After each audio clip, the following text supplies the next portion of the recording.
Paz e bem, meu irmão, minha irmã, seja bem-vindo, bem-vinda para este encontro do nosso blog franciscano Espírito de São Francisco nas Fontes Franciscanas. Estamos hoje no 79º encontro e vamos continuar a ler e refletir a admoestação 10ª, segunda parte, que temos como título, ou colocamos como título, Amigo que é inimigo e inimigo que é amigo.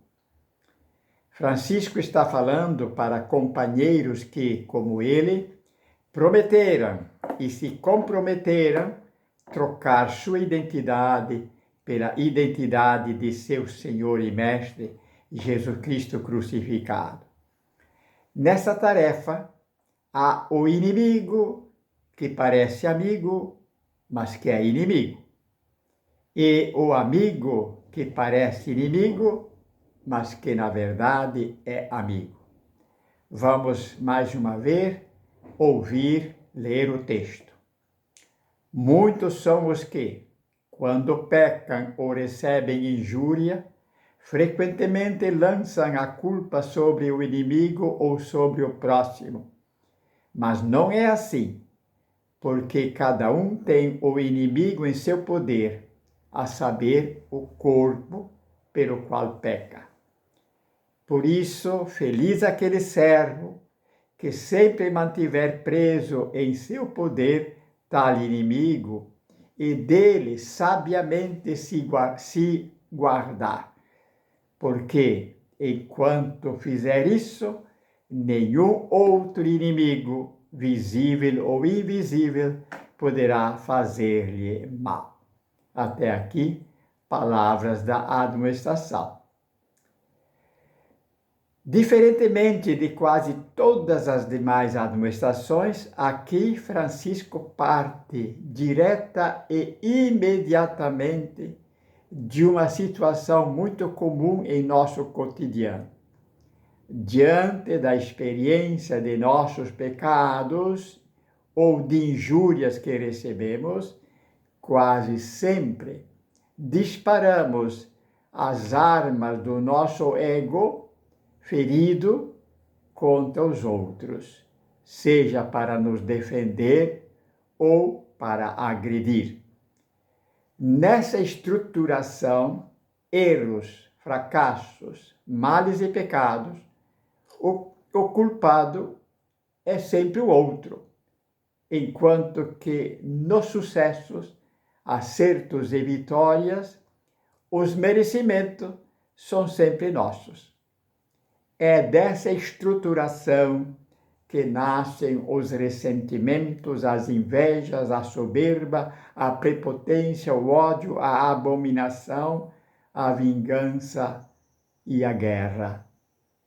Por isso, diz Francisco, muitos são os que, quando pecam ou recebem injúria, frequentemente lançam a culpa sobre o inimigo ou sobre o próximo. Francisco fala em pecado. Muitos são os que pecam, diz ele.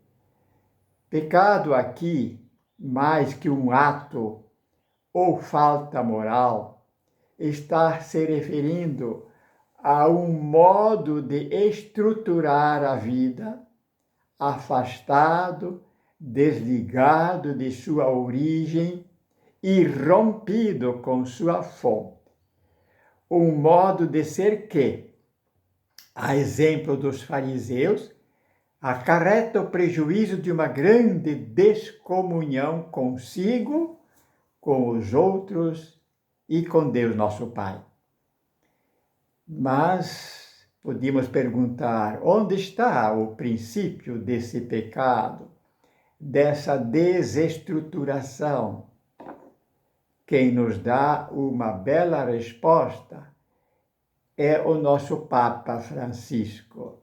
Diz ele, o grande risco do mundo atual, com sua múltipla e avassaladora oferta de consumo é uma tristeza individualista que brota do coração comodista e mesquinho, da busca desordenada de prazeres superficiais, da consciência isolada. Quando a vida interior se fecha nos próprios interesses, deixa de haver espaço para os outros. Já não entram os pobres, já não se ouve a voz de Deus, já não se goza da doce alegria do seu amor, nem fervilha o entusiasmo de fazer o bem. Este é um risco certo e permanente que correm também os crentes. E continua o nosso Papa. Muitos caem nele, transformando-se em pessoas ressentidas, queixosas, sem vida. Esta não é a escolha de uma vida digna e plena. Este não é o desígnio que Deus tem para nós. Esta não é a vida no Espírito que jora do coração de Cristo ressuscitado. É o que diz o Papa. Assim, em vez de mover-se a partir da dinâmica libertadora da graça do chamado, da convocação de ir ao encontro do Mestre, fazendo-se seu discípulo, de procurar auscultar a magnânima cordialidade do seu grande e novo eu, que vem do Pai do céu, prefere enclausurar-se cada vez mais para dentro dos estreitos, obscuros e funestos parâmetros de sua subjetividade. Vale aqui a frase do Senhor: quem quiser, pois, salvar sua vida, perdê-la. Mas quem perder sua vida por minha causa e pelo Evangelho, salvá-la.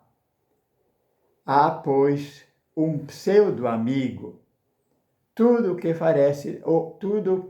favorece nosso ego, nosso amor próprio, que na verdade é nosso inimigo. E o inimigo, tudo que fere, maltrata e contraria nosso pequeno eu, e que na verdade é nosso grande e verdadeiro amigo. Por isso, logo em seguida, Francisco acrescenta que a coisa não é assim, porque cada um tem o inimigo em seu poder.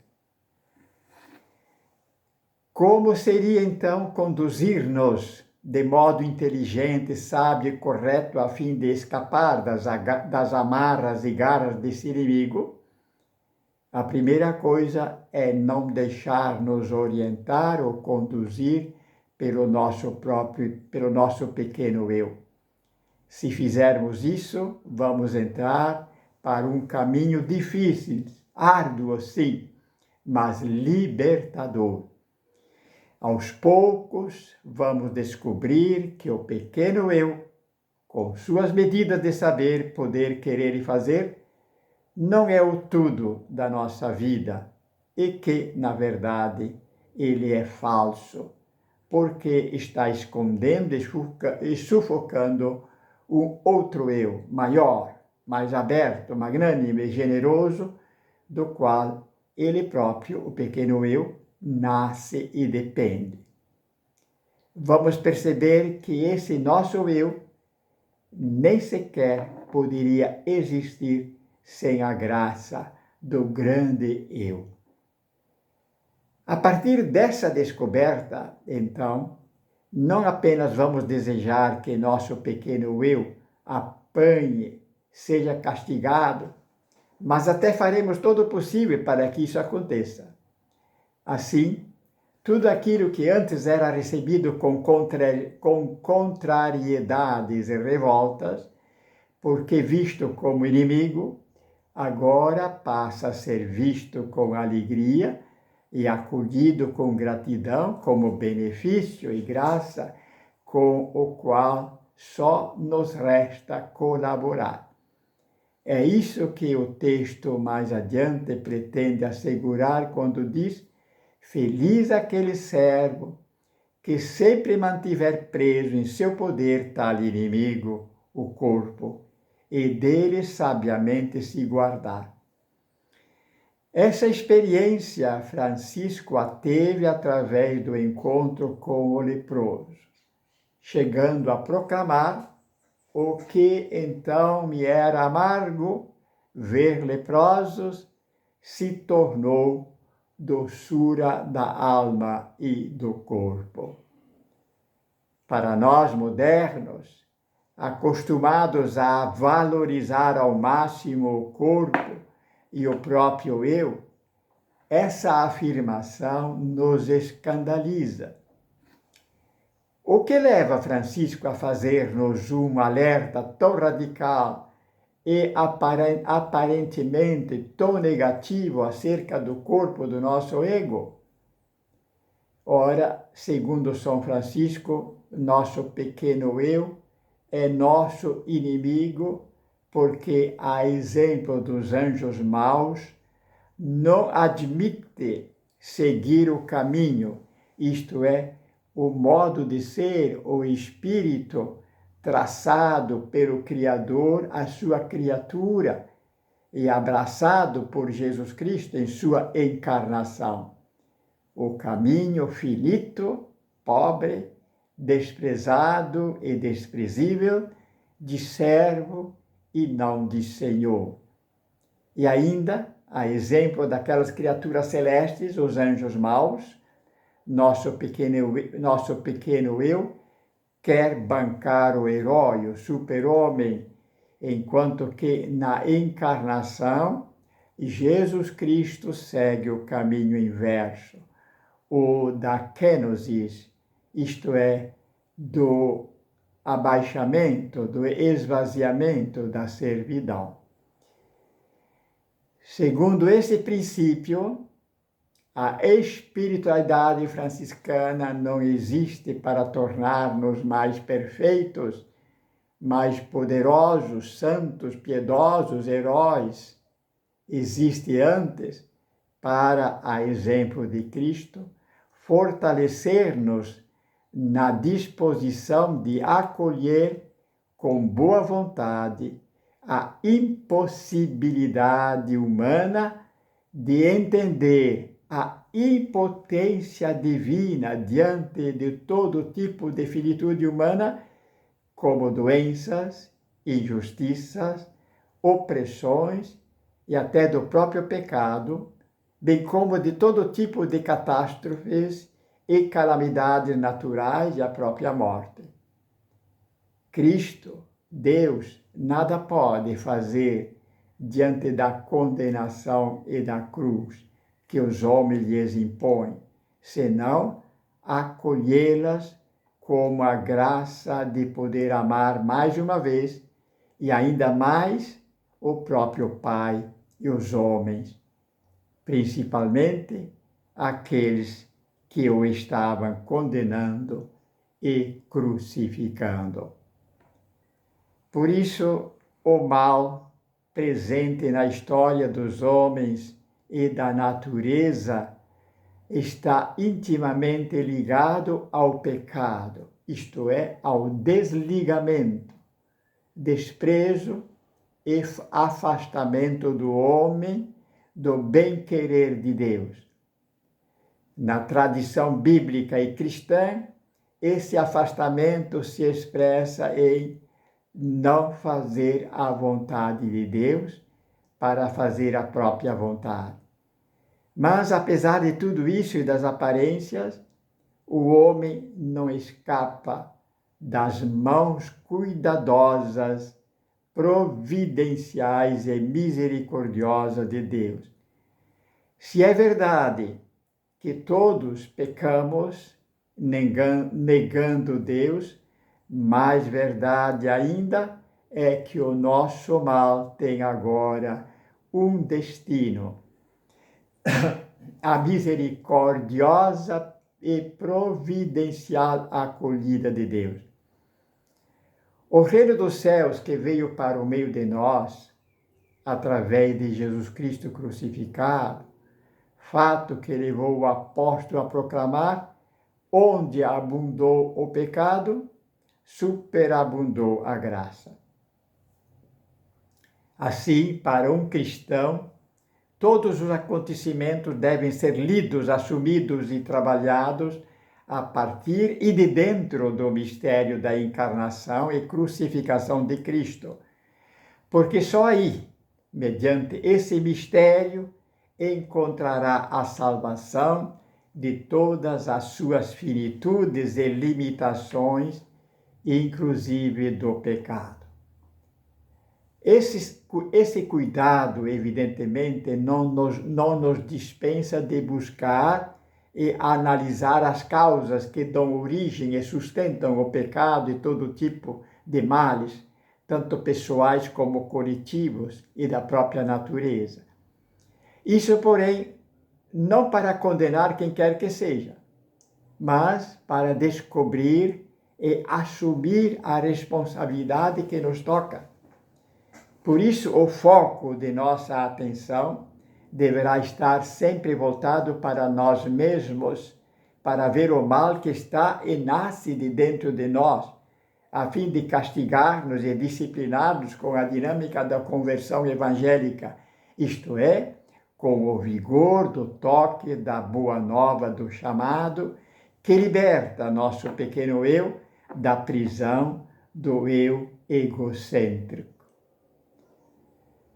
Não deixar o próprio eu solto, mas conduzi-lo e reconduzi-lo sempre de novo na dinâmica da cordialidade do grande eu, que nasce da gratuidade do encontro com o mistério da vida de Deus, que vem a nós de mil e uma formas, seja nas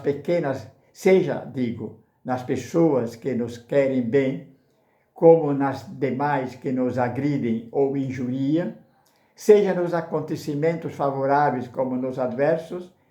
Eis o método da busca da perfeição evangélica, descoberto por Francisco e exposto nessa administração intitulada Do Castigo do Corpo. Por isso, recordemos mais uma vez que castigo significa aqui a ação de tornar limpo, casto, puro nosso pequeno eu, nosso corpo. Em vez de castigo, poder-se-ia falar também de disciplina, entendida como o vigor do discípulo que em tudo quer seguir e imitar seu mestre ou senhor.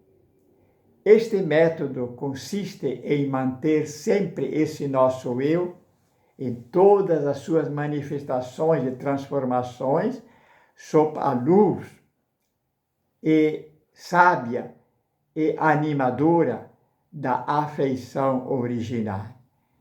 Por isso, Francisco, inspirado no Evangelho, exorta para cada qual ter e manter em seu poder seu inimigo, o próprio eu, por meio do qual peca.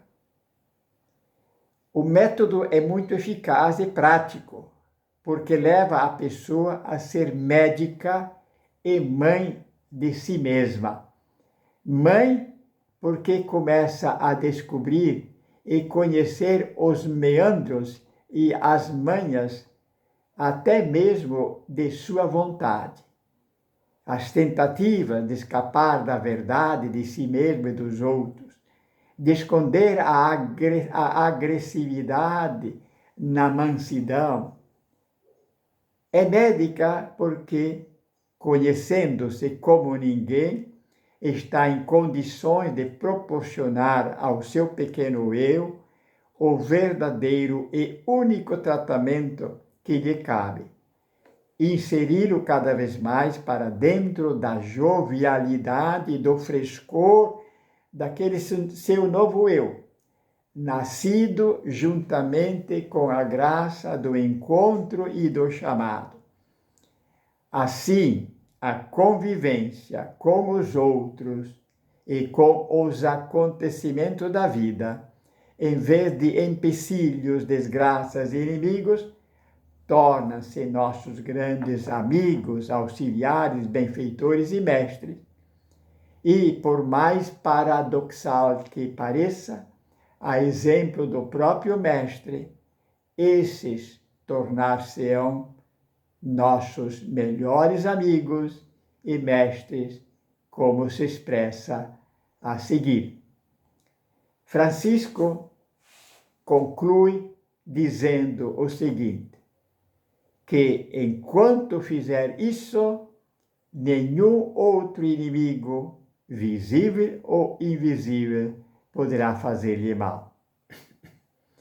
Em outras palavras, para quem na graça ou na desgraça, no elogio ou nas injúrias, no sucesso ou no fracasso, no acerto ou no pecado, procura colocar-se sempre no vigor do amor de quem o amou por primeiro, todas as coisas revertem para o bem, como nos ensina o apóstolo. Deus, ao criar-nos, não podia fazer-nos iguais a Ele, evidentemente, pois, neste caso, teria que criar um outro Deus, o que seria, evidentemente, um absurdo. Mas pode, e foi o que de fato fez, criou-nos quase iguais a Ele, concedendo-nos, inclusive, a graça de participar de sua deidade e de seu poder criador, a ponto de o próprio salmista proclamar que somos deuses. Por isso, a melhor obra que podemos desenvolver ou criar não é em relação às demais criaturas ou aos outros, mas ao nosso próprio eu. Castigar nosso corpo significa, pois, participar da obra criadora de Deus na elaboração da nossa própria pessoa. Eis o que significa ser criatura. É nessa elaboração que vai aparecer o peso, a dor, o padecimento de toda a nossa fragilidade, nossa cruz de cada dia, que precisamos carregar como jugo suave e peso leve, uma vez que ela encerra o tesouro de nossa grandeza, de nossa glória. A grandeza e a glória de sermos participantes do poder criativo do próprio Deus e Pai de nosso Senhor Jesus Cristo. Entrar na dinâmica dessa vocação-missão, mantendo-nos disciplinados, limpos, puros, castiços ou castigados, no seguimento de Jesus Cristo crucificado, eis o sentido primeiro, único e último de nossa vida. É nesse mesmo tom que Francisco fala em sua segunda carta aos fiéis. Não devemos ser sábios e prudentes segundo a carne, mas antes sermos simples, humildes e puros, e tenhamos nossos corpos em opróbrio e desprezo, porque todos, por nossa culpa, somos míseros e pútridos, fétidos vermes, como diz o Senhor pelo profeta. Eu sou um verme e não um homem, o opróbrio dos homens, a abjeção da plebe. Nunca devemos desejar sobrepor-nos aos outros, mas antes, por causa de Deus, devemos ser servos e súditos de toda a humana criatura.